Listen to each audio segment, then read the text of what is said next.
Bueno,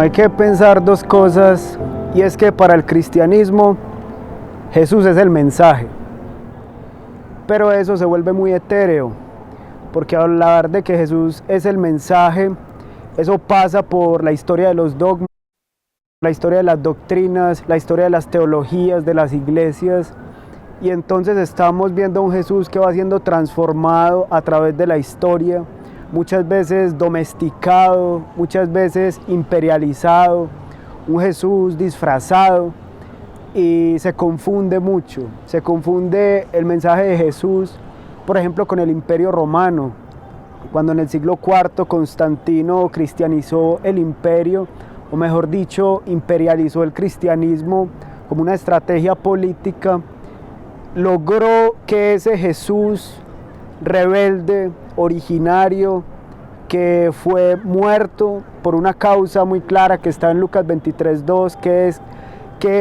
dice: hemos hallado que este hombre incita a la rebelión a nuestra nación, se opone a que paguen tributo al César y se declara Mesías Rey. Esa es una de las causas históricas más claras que hay sobre la muerte de Jesús. Pero con el paso del tiempo se va transformando ese Jesús que se opone a la situación social injusta, a las políticas injustas, a una religión injusta, y se convierte en el garante de un imperio que en el fondo es injusto. Se convierte también en el garante de la conquista de América, donde fueron asesinados millones de indígenas, donde muchas poblaciones fueron exterminadas en nombre de la cruz y la espada, y se hablaba de Jesús o de Cristo. Por eso pienso que tenemos que ir al fondo histórico de quién fue Jesús. Ese fondo histórico nos lo brindan los evangelios.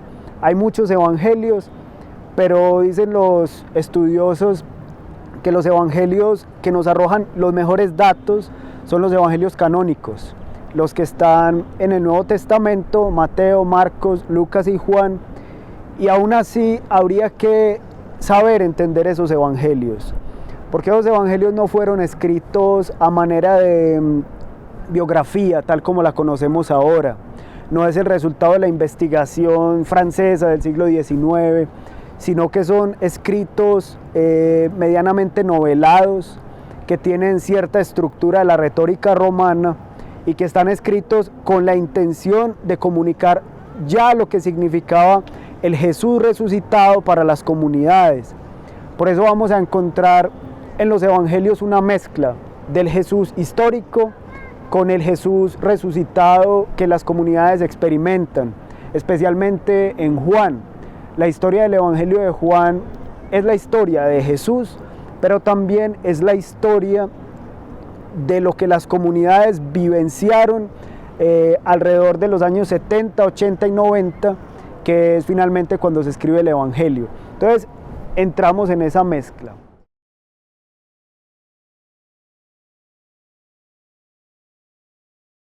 Si nos vamos al núcleo de Jesús, podemos hallar entre los historiadores no creyentes, por ejemplo Flavio Josefo, que se dice dos cosas de Jesús: que era un hombre que sanó a las personas, que curó a las personas y que enseñaba por parábolas. Jesús enseñaba por parábolas, y finalmente aquello de que Jesús murió asesinado por el Imperio Romano, murió crucificado, y esto va a ser muy importante para tratar de entender su mensaje. Jesús murió crucificado entre bandidos. La palabra griega es lestes y no se podría traducir ladrones, pero realmente la mejor traducción es insurreccionista o revolucionario. Es decir, Jesús murió entre dos celotes, que eran los grupos revolucionarios de la época, porque se pensaba que Jesús había sido un celote. Esto fue equívoco realmente. Jesús no llegó a ser un celote, pero tampoco estaba contento con las políticas del Imperio Romano. Y como sucede aquí en Colombia y en muchas otras partes, si vos no estás de acuerdo con las políticas oficiales, te tachan de esto o de aquello, te pueden perseguir y hasta te pueden matar. En ese equívoco murió Jesús y ahí se centra gran parte de su mensaje. El mensaje y esto que aparece en Lucas 23 es sobre todo que es Mesías. La palabra Mesías es una palabra compleja y a la vez es muy simple. La palabra traduce originalmente el que es ungido, y el que es ungido viene de las ovejas, cuando se unta una oveja con aceite y luego se aplica a los sacerdotes y a los reyes. Es decir, una persona designada para una función especial. David fue un ungido, muchos otros fueron ungidos, fueron elegidos. En esa época el pueblo estaba bajo el yugo del Imperio Romano, era un yugo muy fuerte, había grandes desplazamientos, había violencia, se violentaba a las personas, había violaciones de mujeres, por ejemplo, muchas mujeres quedaban embarazadas de los soldados romanos, había asesinatos y las revoluciones y las revueltas por parte de los israelitas quedaban totalmente aplastadas por el imperio. En ese ambiente se esperaba que llegara alguien que transformara esta realidad. Y dentro de esa idea se esperaba un Mesías, un rey, o por lo menos alguien de una casta de reyes. Otros hablaban de alguien de una casta de sacerdotes, o un maestro de luz, que enseñara algo diferente y que transformara esa realidad. Era muy poco pensada esa idea de que iba a ser un maestro espiritual, por ejemplo, que iba a dar ciertas enseñanzas, y a nadie se le ocurriría, de hecho creo que ni al mismo Jesús se le ocurriría algo así como llegar, sentarse, llamar a un grupo de discípulos y decirle: hey, vení, lo que pasa es que hay una Trinidad y yo soy la segunda persona de la Trinidad, entonces seguime que vamos a montar una iglesia. Realmente eso es muy posterior. Jesús era un judío que oraba las oraciones judías, vivía los rituales judíos, tenía toda esa experiencia del judaísmo. Y otra cosa que hay que aclarar, no es el judaísmo de ahora. Ahora hay muchas iglesias que se convierten al judaísmo y esas cosas, pero ese judaísmo es un judaísmo del siglo II, es posterior. Este judaísmo realmente desapareció. Quedaron ciertos rasgos que todavía se sostienen en el judaísmo actual, pero es distinto, es distinto. Jesús pertenecía a ese judaísmo y él una vez en la sinagoga de Nazaret abrió el rollo del profeta Isaías y enseñó lo que era su mensaje. Esa fue su agenda y eso fue lo que vivenció, lo que trató de hacer y lo que instituyó para sus seguidores, que fue: el Espíritu del Señor está sobre mí, porque me ha ungido para dar buenas noticias a los pobres, libertad a los oprimidos, anunciar libertad a los cautivos, y el año del jubileo, que es un año de la remisión de deudas. Hay una parte en el texto de Isaías donde dice: y también el año de venganza del Señor, pero eso Jesús no lo dice, eso lo omite porque está hablando de una gracia que viene. Y esa gracia empieza a llamarse el reino de Dios o el reinado de Dios. Pero es una cosa diferente a lo que se había pensado. Generalmente la gente piensa el reino de Dios es Israel o el reino de Dios es la iglesia. Jesús estaba hablando de una cosa distinta, un reino de Dios como un asunto interno de encuentro con lo divino, un encuentro con el sentido, porque en el fondo todo lo que buscamos los seres humanos es el sentido. ¿Qué tiene sentido para mí? ¿Qué me hace vivir? ¿Qué me da motivaciones para vivir? Pero también un encuentro con la realidad.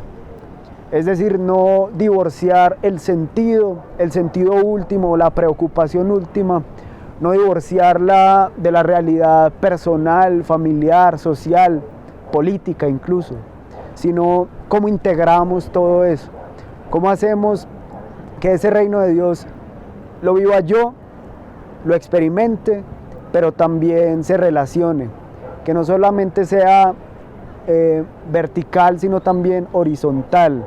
Entonces eso viene a ser un asunto muy importante y por eso Jesús rompe con los esquemas de la mera verticalidad y empieza a relacionarse con las personas que no tenían acceso a la religión oficial. Un leproso, cuando iba a entrar a la ciudad, tenía que gritar que era un leproso. Eso es un asunto de marginación muy grave. Levítico dice que el que toca a un leproso queda impuro. Y se acerca un leproso y le dice a Jesús: Maestro, si quieres puedes sanarme. Y él no solo le dice quiero y sé sano, sino que también lo toca. Es decir, es un desafío a la ley, es un desafío al poder, porque a Jesús le importan más las personas que las leyes. Entonces eso va ahí mencionando todo lo que es el reino de Dios, un reino de relaciones y un nuevo orden, donde entran las personas que no tienen acceso a esa realidad establecida. El caso, por ejemplo, de la mujer con el flujo de sangre, se dice que era una mujer que llevaba 12 años teniendo un flujo de sangre. Para el Antiguo Testamento, si una mujer tiene un flujo de sangre, tiene que salir del campamento y es considerada impura. Pero esta mujer llevaba 12 años así. Es decir, ella no podía tocar ni ser tocada. Ella no podía convivir con su familia. No podía tener un esposo y no podía tener hijos. Era un problema grave. Sobre todo, más que un problema de salud, era un problema social, un problema de exclusión.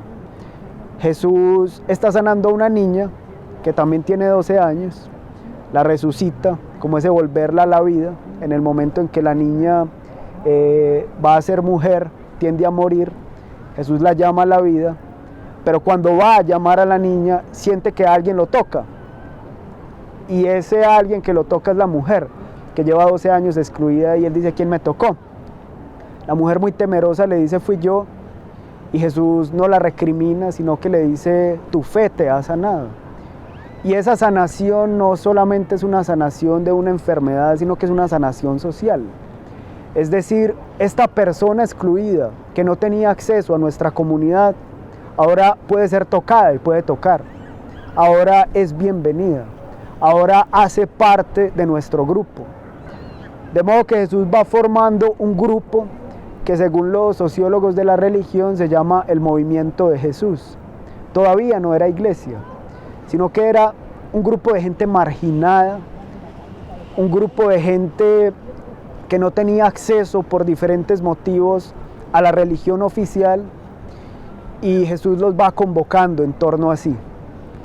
Ese es el movimiento de Jesús. Ellos se convierten en carismáticos itinerantes, personas que curan a otras, una curación física, también una curación psicológica y una curación social. Así se forma un grupo alternativo a la sinagoga, un grupo alternativo al templo, un grupo alternativo al Imperio Romano y a todas las sociedades que había en Roma, y es un grupo donde caben los que no caben en otra parte. Este grupo es el grupo de los pobres, porque eran literalmente pobres, los pobres de los pobres, gente desplazada, gente marginada, y Jesús fue una persona que empieza a ser llamado rabino, y Jesús no había estudiado para ser rabino. Entonces eso va generando una llaga en la sociedad muy fuerte. En ese sentido, y ese es el contexto de la predicación de Jesús.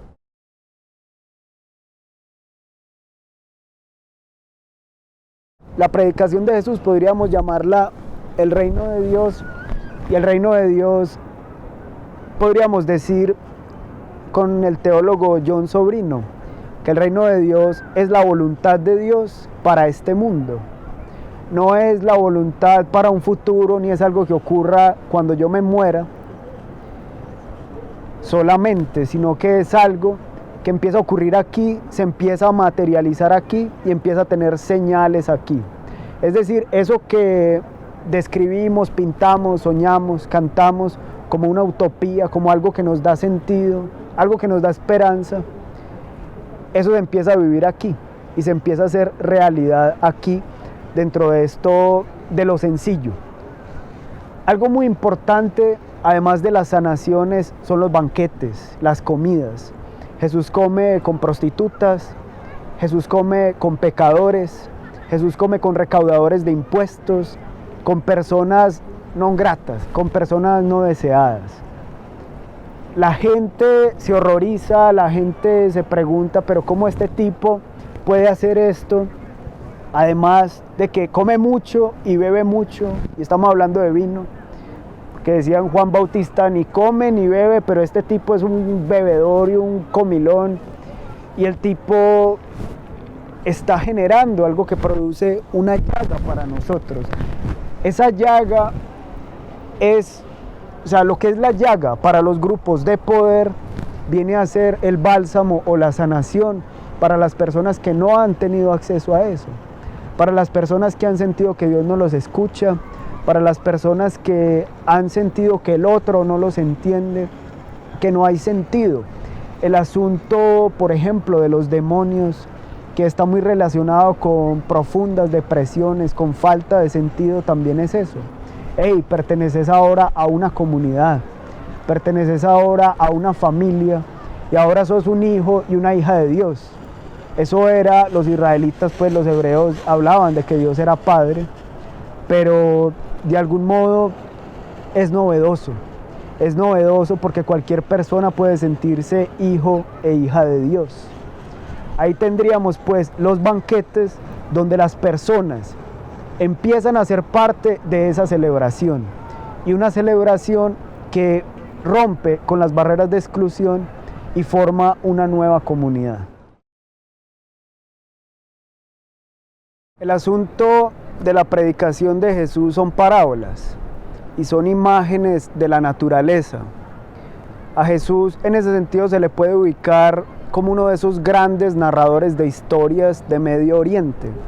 Piensa uno, por ejemplo, en las historias de las 1001 noches, esa larga tradición de leyendas que es una historia dentro de otra historia, dentro de otra historia. Jesús era un contador de historias, porque para él la narrativa, esta forma de cuento, era una manera de brindar sentido sobre aquello que no tiene explicación. Nosotros sabemos que Dios es el misterio. Del misterio solo podemos hacer poesía, podemos hacer arte, podemos contar historias, pero nunca podemos amarrarlo a un discurso científico. No podemos abrirlo, partirlo y mostrarlo y decir esto es Dios, esta es la fe, porque es una experiencia con el misterio, una experiencia que desde la fenomenología de la religión solamente se puede explicar en la manera en que las personas lo viven y lo explican, y desde el lenguaje.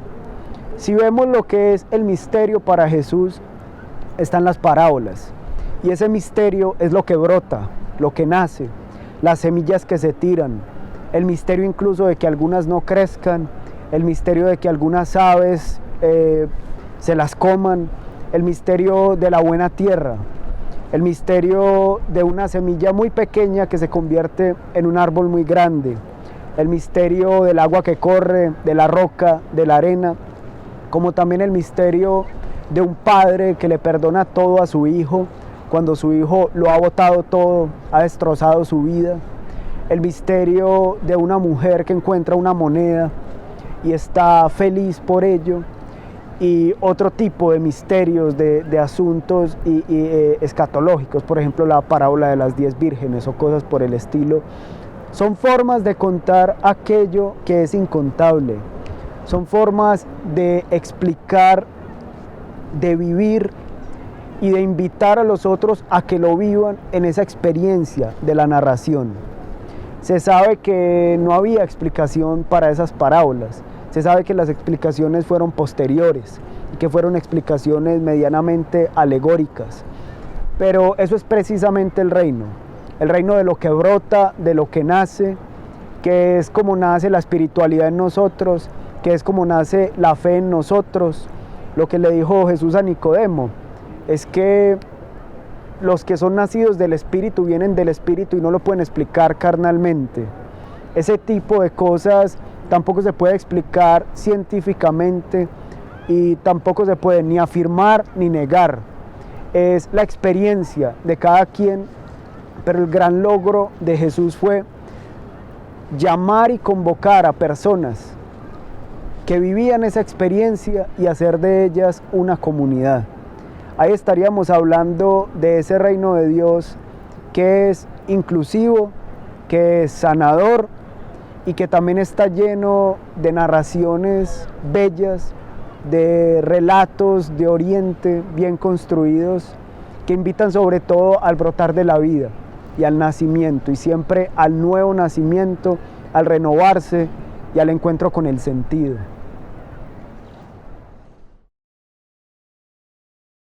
El teólogo alemán Dietrich Bonhoeffer, él decía que la pregunta central para todo cristiano hoy es: ¿quién es Cristo para nosotros hoy? Eso es lo que define al cristiano. Ser cristiano es vivir como Jesús. No sé si pensar como Jesús, porque obviamente Jesús vivía en unas coordenadas culturales muy diferentes a las nuestras, en términos de cosmovisión, por ejemplo, de ciencia y cosas por el estilo.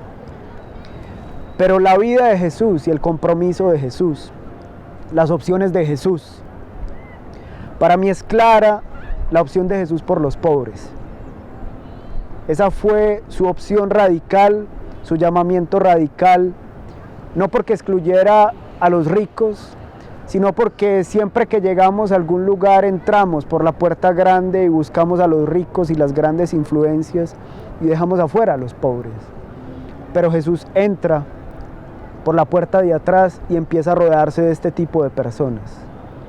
En ese sentido, Cristo para nosotros hoy sería ese que se acerca a los pobres, a los marginados, a los que no tienen nada, a los que no tienen acceso siquiera a nuestras iglesias, a nuestras formas de hablar sobre lo religioso. Habría que preguntarnos quiénes son los leprosos de hoy, por ejemplo. Pensar, por ejemplo, en las personas con VIH. Hablar de los pobres y los marginados de hoy. ¿Quiénes son las mujeres con el flujo de sangre? ¿Quiénes son a los que se llama endemoniados, por ejemplo? Personas sin un norte, sin una familia que los acoja. En ese sentido, habría que preguntarnos, y sobre todo esa palabra que usó Bonhoeffer, que era el seguimiento de Jesús. El que es cristiano sigue a Jesús. El pueblo del libro realmente son los musulmanes. Los musulmanes creen que hay un libro que descendió del cielo, que fue dado por el arcángel Gabriel a Mohammed, y que todo está contenido en ese libro. Los judíos piensan que todo está en la Torá. Dale vueltas y vueltas a la Torá porque todo está en ella. Pero los cristianos creemos en un hombre, en el Dios hecho hombre, en Jesús de Nazaret. Y ahí se cifra la esencia del cristianismo. La esencia del cristianismo es: ¿quién es Jesús? ¿Qué enseñó y cómo vivió? Y como le dijo Jesús a Pedro: ¿y qué a ti? ¿Tú qué? ¿Qué vas a hacer? ¿Cuál es el sentido de tu existencia ahora? Creo que eso es muy importante para tratar de pensar cómo vivir esas enseñanzas, esas palabras de Jesús. Porque ser cristianos es ser como Cristo, o por lo menos intentarlo. Y entre intento e intento hay millones de caídas.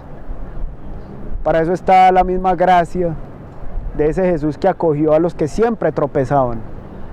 Porque con él iba un montón de gente torpe como nosotros, en ese camino del encuentro con el sentido. Pero ahí también está el sentido, en sentirse acogidos y en vivir esa acogida. Así como fuimos acogidos, acoger. así como fuimos recibidos, recibir, así como fuimos amados, amar. El reino de Dios no se puede entender sin la realidad del antirreino. Es decir, el reino de Dios brota y nace en medio de la oscuridad. No surge en medio de una cultura tranquila, buena, bondadosa, sino que reconoce la dimensión de maldad. Y esa dimensión de maldad es espiritual, porque la vemos, es relacional, es social, es económica, es política. Y el reino de Dios es cómo vivir esa voluntad de Dios, de justicia, de igualdad, de beneficio de los pobres, de inclusión, en contradicción con una realidad que se presenta como antirreino. Creo que esta es una pregunta para nosotros también hoy, porque ese reino de Dios tiene que desafiar estructuras, no tiene que hacerle el guiño a los grandes partidos políticos, no tiene que ser una iglesia que sea la plataforma de presidentes electos o reelectos. O sea, tiene que ser realmente un reino de Dios profético que reconozca que en medio de la oscuridad brota esa luz y que ese brote es un brote pequeño y hay que reconocerlo, y que tiene que ser siempre autocrítico, porque a medida que se va avanzando, y eso lo vemos en los partidos políticos de todos los bandos, se va avanzando con ciertas intenciones y se termina cayendo en lo mismo. Entonces se habla de justicia y termina convirtiéndose en injusticia. Se habla de igualdad y termina siendo una gran desigualdad. En las iglesias igual, te amamos pero te odiamos, te queremos pero te hacemos sentir mal. Y la mayoría de la gente que va, digamos, a este tipo de iglesias que llaman cristianas, aquí tipo pentecostales, duran 2-3 años y la mayoría salen maltratados, heridos, destrozados, porque ese reino de Dios se convierte en una excusa para el poder, en una excusa para el prestigio, para el dinero, para escalar, y creo que hay una gran contradicción. Por eso es muy importante pensar esa dimensión del antirreino también.